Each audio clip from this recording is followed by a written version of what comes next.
लोगों की आज मुलाकात भी हुई है वजीर पेट्रोलियम से। तो अच्छा, प्रॉब्लम क्या है डेली प्राइसिंग में पेट्रोल की? देखिए, ये जो सिस्टम बना रहे हैं पर डे जो 24 आवर्स का, ये एडवांस मुल्कों में ये चीज़ है, वहाँ पे इसमें कोई शक नहीं। वो ये करते हैं, वो पूरे साल का अपना एक बजट रख लेते हैं, ठीक, जिसमें कम हो ज़्यादा हो वो करके प्राइसेस को डेली के तौर पे वो एडजस्ट करते रहते हैं।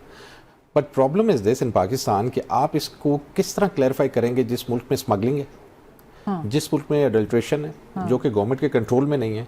आप एक प्राइस शहर के एक पंप पे फिक्स करते हैं और आपसे 2 किलोमीटर दूर पे एडल्ट्रेशन वाला पंप बैठा हुआ है जिसका मार्जिन को 50 रुपए लीटर है या 100 रुपए लीटर है, स्मगल्ड बैठा हुआ है, आप उसके साथ मैच कैसे करेंगे अपनी प्राइस को डेली? उसके लिए क्या मैकेनिज्म है? और मेन चीज़ ये है कि ये बगैर सोचे समझे इस चीज़ को इम्प्लीमेंट कर देना। जो हम लोग स्टेक होल्डर हैं, 14,000 प्लस आपसे कंसल्टेशन ही नहीं है। नहीं, नॉट एट ऑल जी, किसी स्टेज पे भी सिंपल ये तो डिक्टेटरशिप है ना कि आप बैठे फैसला करें चंद लोगों के साथ मिलके। ये माफिया को सपोर्ट किया जा रहा है क्या? आई डोंट नो जी। द थिंग इज कि मिनिस्टर साहब से मैंने ये रिक्वेस्ट की थी और उनसे मैंने गिला किया। मैंने कहा जी बात ये है कि हम लोग स्टेक होल्डर हैं, we are representing more than 14,000 plus stations और उससे कई लाख लोगों का रोजगार वाबस्ता है और डेली हम करोड़ों पाकिस्तानी लोगों को हम सर्विस प्रोवाइड करते हैं। तो उसके बावजूद आप हमें इत्मीनान में नहीं ले रहे कंपनीज, और आप बैठ के हमारी किस्मत को और आवाम की किस्मत का फैसला कैसे कर सकते हैं? So this is the reason कि जिसकी वजह से हम उन्हें कह रहे हैं कि हमारे साथ बैठे, पहले हमें समझाएं तो सही ना कि what they exactly want to do. इस वक्त तक जितनी डिबेट हुई है उससे ये लग रहा है कि कंसल्टेशन का मसला है, सिस्टम खराब नहीं है। डेली प्राइसिंग का कंसल्ट कर लें तो ठीक है, हम एग्री कर जाएंगे इसके ऊपर। नहीं, ये नहीं है। अब देखें ना, पहले तो कंसल्टेशन, पहले हमें मैकेनिज्म समझाएं। जो पहला सिस्टम है उसमें क्या गलत है, उसमें क्या नुकसान है। देखें ना, अगर लेट्स से कि वो पर लीटर इतने टैक्सेस ले रहे हैं, आवाम को अगर रिलीफ देना है वो टैक्स छोड़ दें, ठीक है ना जी। 100 रुपीज़ से ज़्यादा वो कर रहे हैं। तो अगर आपके मार्जिन पे क्या फ़र्क पड़ रहा है? मार्जिन तो हम लोग वो लिटरली कोलैप्स की, जो वो हुमायूं खान साहब भी कह रहे थे कि 4-5 महीने में बंद होना है। आप देखें कि 14,000 के करीब पंप लग गए हैं, सारी चीज़ है, लेकिन उनकी प्रॉफिटेबिलिटी, बिजली बहुत महंगी होगी, कॉस्ट ऑफ बिजनेस आपका ओवरऑल बढ़ गया। ठीक, आप देखिए ना, बेसिक प्रोविंशियल गवर्नमेंट ने बेसिक सैलरी रखी हुई है 36,000, ठीक है। उस पर भी बच्चे हमारे, क्योंकि ये बड़े हार्ड एनवायरनमेंट में काम करते हैं, धूप है, बारिश है, उस चीज़ पे लोग मिलते नहीं हैं। उसके बावजूद हमारे एक्सपेंसेस इतने बढ़ गए हैं कि हमारे लिए कारोबार चलाना मुश्किल हो गया उस पर।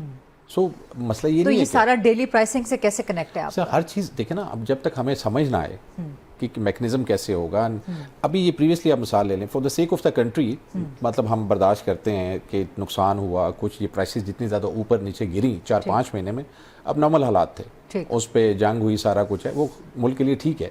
लेकिन उसके बावजूद हमारे इतने ज़्यादा इश्यूज़ हैं, हमारे लॉसेज हैं, कंपनी से जो हमें प्रोडक्ट आता है वो पूरा नहीं आ रहा, यानी कि इतने ज़्यादा फैक्टर हैं कि हमारे लिए कारोबार चलाना वैसे ही मुश्किल है। कल आपकी फिर मुलाकात है ओगरा में है गालिबन, या मिनिस्टर साहब से भी है आपकी? नहीं, मिनिस्टर साहब से नहीं है, उन्होंने आगे वो कमेटी सी बनाई कि जिसमें ओगरा के साथ उन्होंने बोला कि आप बैठ के मैकेनिज्म उनके साथ बैठ के तय करें, क्योंकि अभी उन्होंने भी पॉलिसी फाइनल नहीं की। ठीक, मजे की बात मैं आपको बता रहा हूँ, उन्होंने भी डिसाइड करना है, जिसमें उन्होंने, मिनिस्टर साहब ने हमें बोला कि हम आपके साथ वो बैठते हैं, आप मैकेनिज्म उनके साथ तय कर लें। ठीक, जब देखते हैं उनकी भी सुनते हैं कि वो क्या किस चीज का, daily pricing? Daily pricing of course, daily pricing. तो आप चाहते हैं कि ये बिल्कुल खत्म हो जाए या इसमें कुछ मजीद तब्दीलियां करके फाइन ट्यूनिंग कर ली जाए? जब तक ये चीजें फाइनल ना हो, देखिए उसमें बहुत सारे फैक्टर हैं। हमने उनसे बात की 8% हमें मार्जिन दिया जाए परसेंटेज पे, ठीक हो गया जी। उस पर फिर हमारे इश्यूज हैं कि हमारे पास जो प्लास्टिक मनी है उसमें बड़ा मेजर चंक हमारा ज़ाया हो जाता है, जो हम बैंक्स को पे कर रहे हैं।